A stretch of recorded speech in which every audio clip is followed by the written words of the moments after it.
तो दोस्तों हमने लास्ट टाइम जो कम्बिनेशन ऑफ एरर्स है उसमें एडिशन सब्सट्रैक्शन में क्या होगा, डिवीज़न मल्टीप्लिकेशन में क्या होगा वो देखा था। अब जो नेक्स्ट पार्ट था वो हम देखेंगे। यहाँ पर हमने डिस्कशन की थी यहाँ पर तो error due to the power of measure quantity. तो यहाँ पर एक नेक्स्ट पोर्शन देखने वाली that is important for us कि अगर यहाँ पर हमारा पावर होता है, मतलब क्वांटिटी में अगर हमें पावर दिया जाता है just like Z is equal to A square, इस तरह से कोई पावर दिया जाता है तो हम क्या करेंगे। तो जेड इज इक्वल टू कोई भी क्वांटिटी का अगर कोई पावर है इससे एन पावर है, ओके। तो जब हम इसका हम फ्रैक्शनल एरर लेंगे डेल्टा जेड बाय जेड तो वो होगा इस तरह से, जो पावर होगा वो ऑलवेज मल्टीप्लिकेशन में आएगा एन और ए की फ्रैक्शनल एरर मतलब डेल्टा ए बाय ए। तो ये जो है एक सिंपल फॉर्म है कि अगर हमारा पावर होगा तो कैलकुलेशन हम कैसे करेंगे, ये वाला delta Z by Z is equal to N delta A by A, okay. अब समझो कि हमारे कुछ क्वांटिटी में z इज इक्वल टू जो पैरामीटर्स है एक ही जगह इस तरह से कुछ है, चलो a रेस टू समझो कि a स्मॉल ए पावर है, यहाँ पर b रेस टू समझो कि उसका b पावर है, और समझो कि c रेस टू यहाँ पर हमारा c पावर है। इस तरह से एक बड़ा इक्वेशन अगर हमें दिया जाता है तो इसमें हम क्या करेंगे।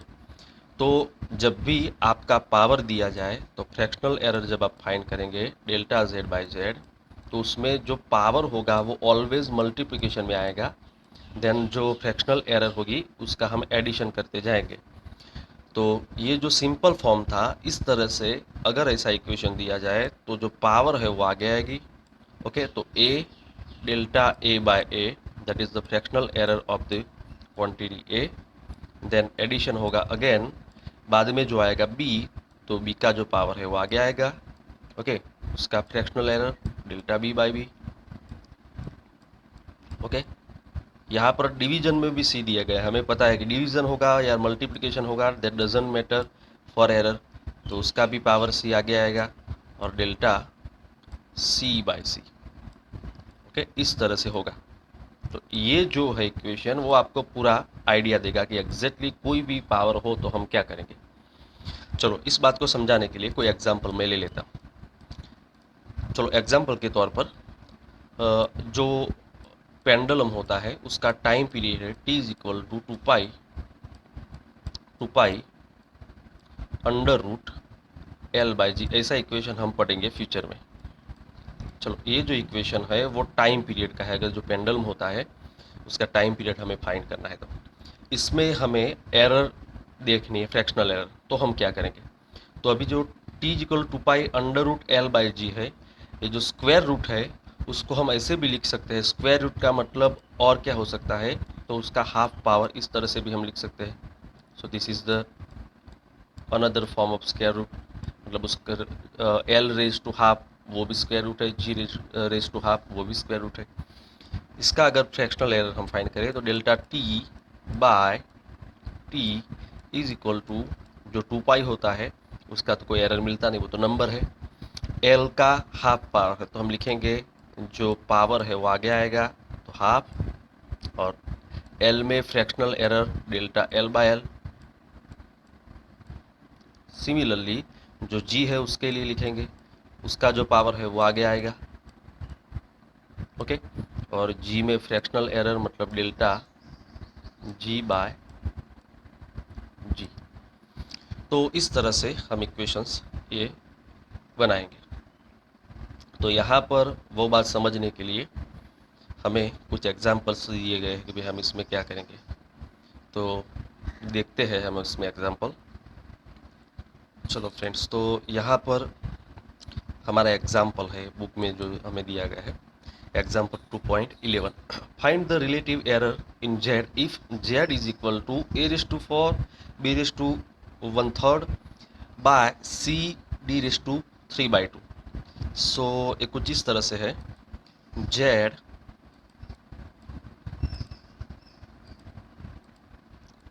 जेड इज इक्वल टू, हमारा इक्वेशन हमें दिया गया है A raise to 4 B raise to 1/3,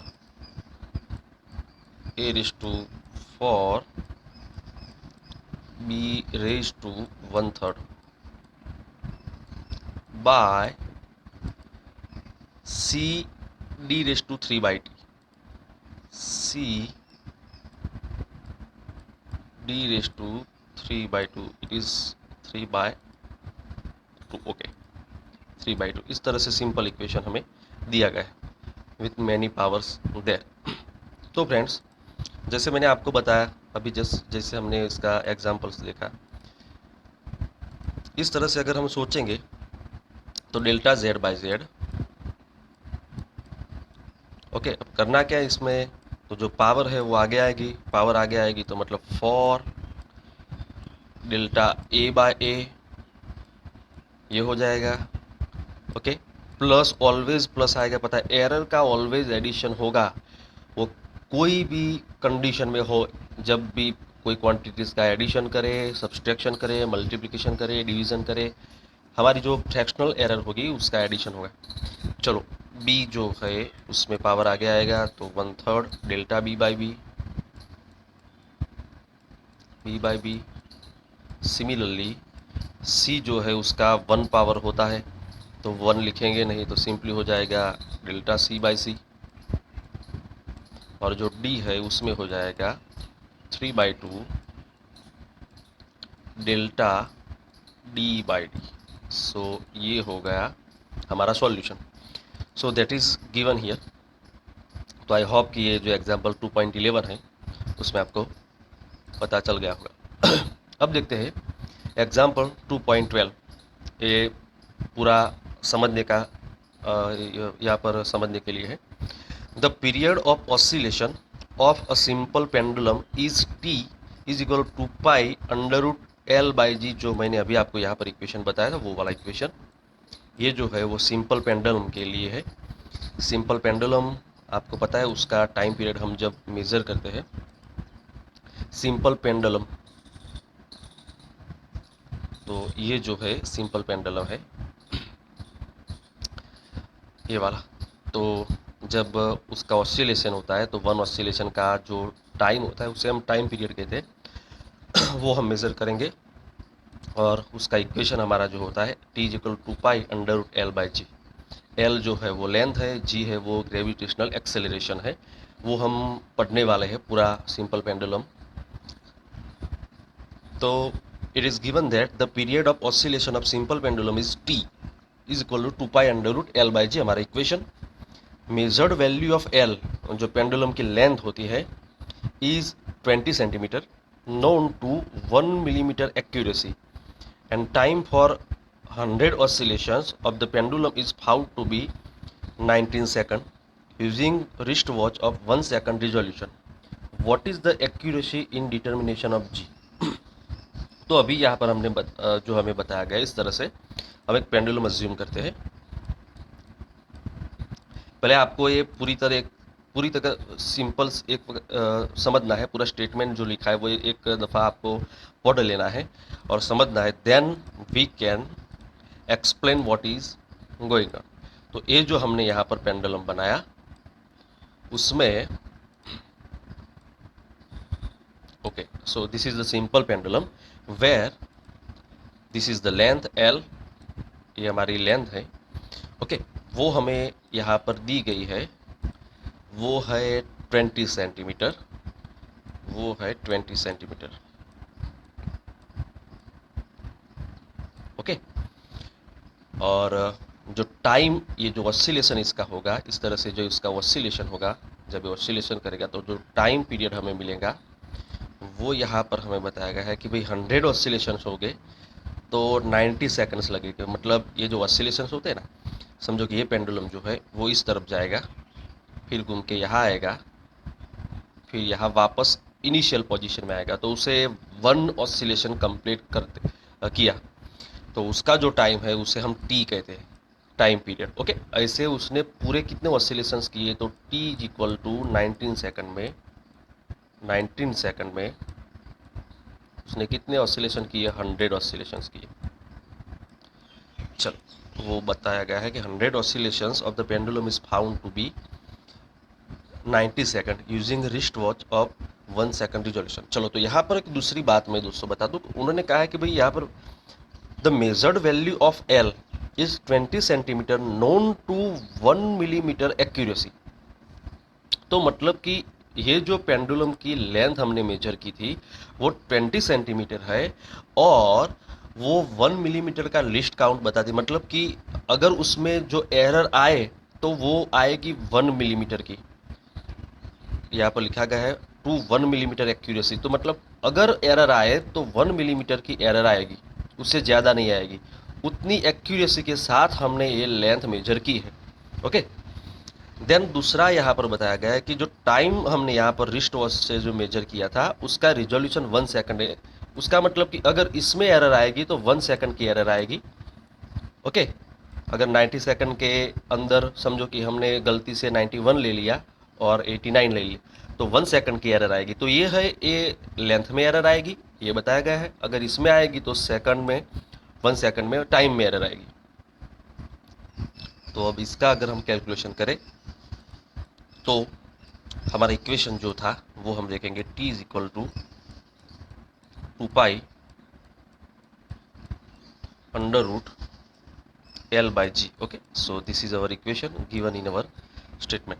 अब यहाँ पर हमें जी में क्या फाइंड करना था, what is the accuracy in determination of ji.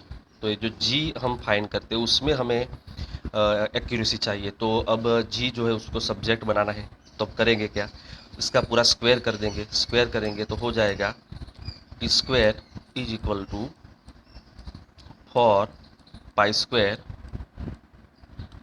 L by G. Square करेंगे तो ये स्क्वायर से स्क्वायर रूट निकल जाएगा।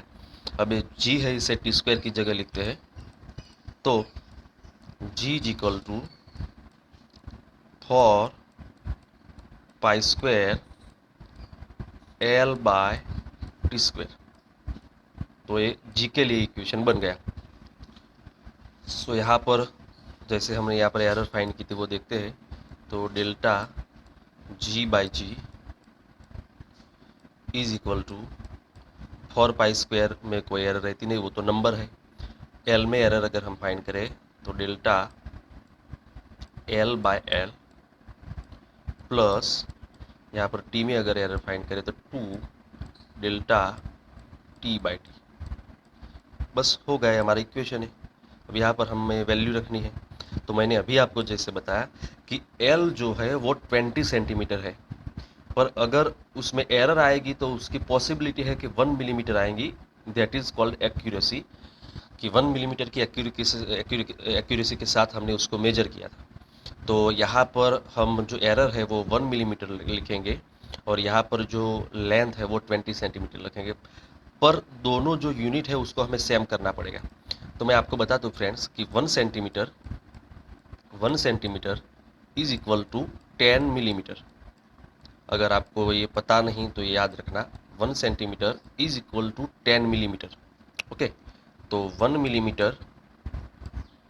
मिलीमीटर वो हो जाएगा 10 को अगर इस बाजू लेफ्ट हैंड साइड में डिवीजन में ला देंगे 0.1 सेंटीमीटर हो जाएगा। ओके दोस्तों, तो 1 मिलीमीटर जो है उसकी जगह हम सेंटीमीटर में क्या लिखेंगे, 0.1 सेंटीमीटर। तो पूरी जो वैल्यू है यहाँ पर लिखते हैं delta L, that is the error in the length. तो वो 1 मिलीमीटर की जगह क्या लिखेंगे, सेंटीमीटर में 0.1। ये हो गया। लेंथ हमारी कितनी है, 20, ये हो गया, प्लस 2 टाइम जो है उसमें लिखेंगे, रिजोल्यूशन कितना है 1 सेकंड का, अगर पॉसिबल होता है तो 1 सेकंड की एरर आएगी, बाय डेल्टा टी मतलब the error, the possible error, by time कितना है 90 सेकंड। अब इसको सॉल्व करना है हमें, तो 0.1/20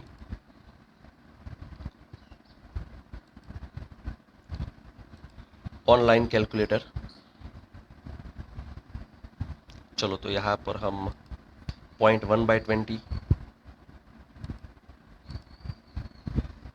0.1/20 तो वो हो जाएगा 0.005, हो जाएगा 0.005। यहाँ पर 2 इंटू 1/90 है तो 2/90 में कर दूँ, 2/90 तो वो हो जाएगा 0.022, 0.022। ओके, तो दोस्तों इस तरह से अगर कैलकुलेशन हम करते हैं तो 0.022 में 0.005 अगर ऐड कर दे तो पूरा एग्जैक्ट वैल्यू हमें मिलेगा। 0.005 ऐड करते हम 0.027 मिलेगा। तो यहाँ पर हमें जो मिलेगा वो होगा 0.027। ओके, तो ये जो है हमारी फ्रैक्शनल एरर है। इसे अगर परसेंटेज एरर में कन्वर्ट करना है, देखते हैं परसेंटेज एरर में नहीं कहा है पर आंसर में लिखा है। ओके, परसेंटेज एरर में कन्वर्ट किया है। तो अगर इसको परसेंटेज एरर में हमें कन्वर्ट करना है तो हम क्या करेंगे, ये जो वैल्यूज थी वो फ्रैक्शनल एरर की थी, मतलब कि डेल्टा g/g की थी। ओके, ये भी आंसर है हमारा। पर अगर उसे परसेंटेज एरर में कन्वर्ट करना है तो हम इसे 100 से मल्टीप्लाई करेंगे। तो यहाँ पर लिखेंगे percentage error is equal to, ये जो हमारी फ्रैक्शनल एरर है उसे हम मल्टीप्लाई करेंगे 100 के साथ, तो वो परसेंटेज एरर हो जाएगी। तो वो हो जाएगी 2.7। एग्जैक्ट आंसर इसका है 2.7%। ओके, तो यहाँ पर जो बुक में लिखा है 3 वो आपको नहीं लिखना है। Okay, that's the percentage error, क्योंकि वो आंसर एग्जैक्टली हमने जो कैलकुलेशन किया उस हिसाब से 2.7 होगा। अगर आप जो सो सेपरेटली कैलकुलेशन करने जाए तो आंसर में स्लाइड 2, ये जो 27 है उसमें डिजिट थोड़े चेंज हो गए। तो आपको एग्जैक्टली इस तरह से 2.7% लिखना है। तो ये हमारा एग्जाम्पल हो गया। तो यहाँ पर कोई दूसरा एग्जाम्पल इसमें नहीं। तो आपने यहाँ पर समझ लिया कि भाई अगर पावर हो तो error due to the power of measure quantity, उसमें कैलकुलेशन कैसे करेंगे। So this portion was easy to understand. I hope कि इसमें आपको पता चल गया होगा।